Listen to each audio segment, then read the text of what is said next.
Today on Techno Buffalo's Rumor Roundup, Sprint and Motorola are throwing a party in early June. But why? How many phones does Nokia have in the hopper for their big Windows Phone comeback this fall? And are Google and Apple about to engage in the war of all wars? The war to turn this into this? And how'd I manage to bend my debit card anyway? It's Techno Buffalo's Rumor Roundup.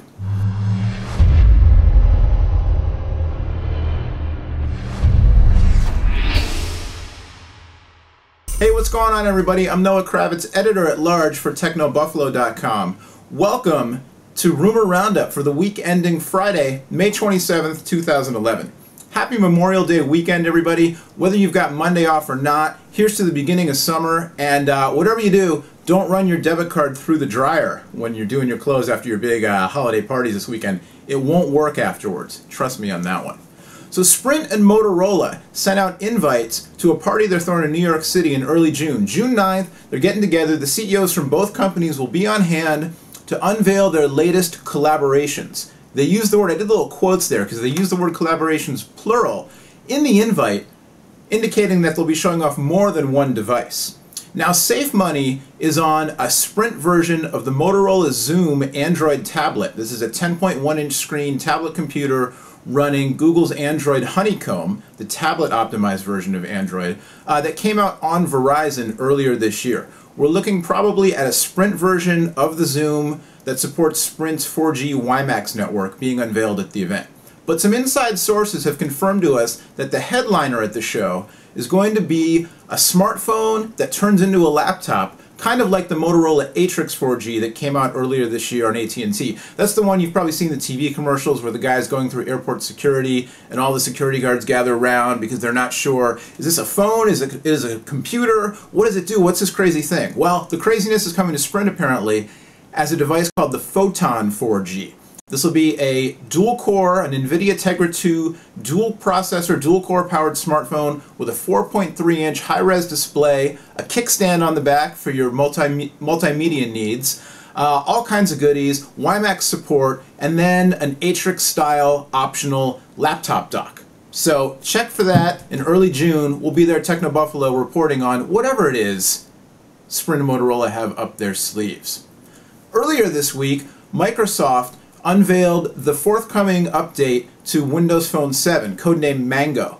A lot of 500 features, all kinds of new integration with Bing voice search and visual search, all kinds of goodies under the hood. They had a big press event in New York City. They did not announce any hardware, but Nokia, who we all know now is in a partnership with Microsoft, kind of a last-ditch effort, really for both companies to stay in the hunt in the mobile game. Nokia announced that they'll be unveiling not one, but again multiple, it's that plural thing, devices. I gotta stop doing this. Devices later this year. Again, unknown what devices, what form factors, how many, but more than one apparently kicking around in the Nokia labs. Can't wait to see those because Nokia makes great hardware. I happen to be a fan of the design language of Windows Phone 7. But, you know, both companies really need a shot in the arm if they want to compete with the likes of Apple and Google, who are, you know, really just pushing the mobile race ahead and ahead. Speaking of Apple and Google, what are they up to with this whole getting rid of my credit card thing? Earlier this week, two giants of the tech industry, Apple and Google, were both involved in announcements regarding this whole thing coming to be known as mobile wallets. Now, this is a Google Nexus S smartphone. This is one of the very few smartphones you can buy in America that has what's called an NFC chip inside of it. NFC stands for Near Field Communication, and as the name might imply to you, it's a wireless system that lets devices communicate to each other when they're very, very close together, near field. So literally, when you wave them in front of each other or tap them against each other, magic happens. The magic that Google wants to happen is going to take your phone and link it up to your wallet using something called, wait for it, Google Wallet. Google had an event just yesterday, Thursday, in New York City, where companies like Sprint and MasterCard and Citibank and a lot of heavyweights of the tech and financial industries joined them to talk about Google Wallet and Google Offers. Basically, the idea, which is already very popular in Japan, goes like this. Your phone has this NFC chip in it. Your phone also has software that links it to your banking accounts, your bank account, your credit card account, your debit card, all that kind of stuff. When you go to buy something, if the retailer has a compatible system like MasterCard's PayPass system, which is going to be on board. Actually, they're already trialing this in San Francisco and New York. Apparently, it's going to spread throughout the country starting later this year, probably in time for the old holiday shopping season there in the winter. But basically, if there's a compatible device at the store and you've got a compatible phone, when you want to buy something, you literally just wave your phone in front of the cash register and the payment is made. You can already do this now with some MasterCard PayPass credit cards and other similar systems from their competitors, but the idea is everything will be linked to your phone, and that's it. A couple possible benefits for this: you don't have to reach into your wallet to get your credit card. If you're like me and you run your debit card through the dryer and it's warped, well, I'm not going to run my phone through the dryer. Actually, there are statistics saying that people notice when their phone's missing almost immediately within a matter of minutes, but it can be hours if not days before you realize your credit card's gone. So not only is there a convenience factor, but also an added layer of security, or so proponents say, for consumers and retailers alike. Now, Apple's announcement was not actually an Apple announcement, but it was an announcement from a startup company in San Francisco called Square. Square's been out for a while selling these systems that plug into Apple devices in the headphone jack and allow retailers to use their iOS device as a credit card terminal. So you literally plug this thing into your iOS device, and it's got a slot to swipe credit cards through, and then there's software that lets you accept credit card payments from consumers. Their announcement this week, they kind of rolled out a more expanded system that includes a customized iPad with software to basically turn an iPad into a cash register, complete with Google Analytics style data that retailers and perhaps small businesses especially should really be interested in, because it can help them predict trends and see when people are buying what, and set up smarter promotions, coupons, that kind of stuff. And then also there's a consumer app, an iOS app, that again will turn your device into a wallet. Now, the iPhone doesn't currently have NFC, so there's one for the Apple rumor mill. Will the next iPhone, the i4S or the iPhone 5, whatever it's going to be called, will it have an NFC chip? I'm thinking probably yes. But at any rate, the app right now, the way it is, it again links to as many of your credit and debit cards that you want it to.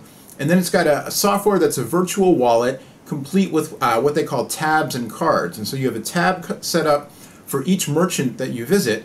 And let's say you frequent the Techno Buffalo Cafe. I hear they make a good latte. You go there, you open up your app, you pull out the Techno Buffalo card, and there's a menu. And you choose on your phone while you're waiting in line what you want to buy. So you get a coffee, you get a buffalo burger, whatever it is. Maybe throw a cookie in there. And by the time you get up to the register, the transaction's complete. So you've paid wirelessly. The people on the other end see on their terminal what you ordered so they can get your order ready. And there you go. All you have to do is say, hey, how are you? Good morning. Get your food. You don't have to exchange money. Easy as pie. Or, again, so the proponents say. We should see this stuff rolling out in a wide scale, like I said, later this year. And we'll leave you with one more rumor since we mentioned the iPhone. And, I mean, really, what's a rumor show without an Apple mention? More information this week, or maybe misinformation, about the so-called Apple iPhone 5, or like I said, is it the iPhone 4S? I don't know.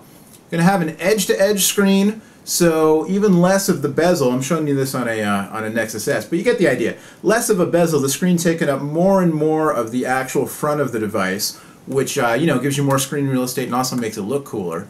And then also, just yesterday, some comment from the UK that Apple PR in the UK is apparently, purportedly, inviting UK journalists to fly out to San Francisco for the WWDC conference, Apple's big developers conference that happens in early June.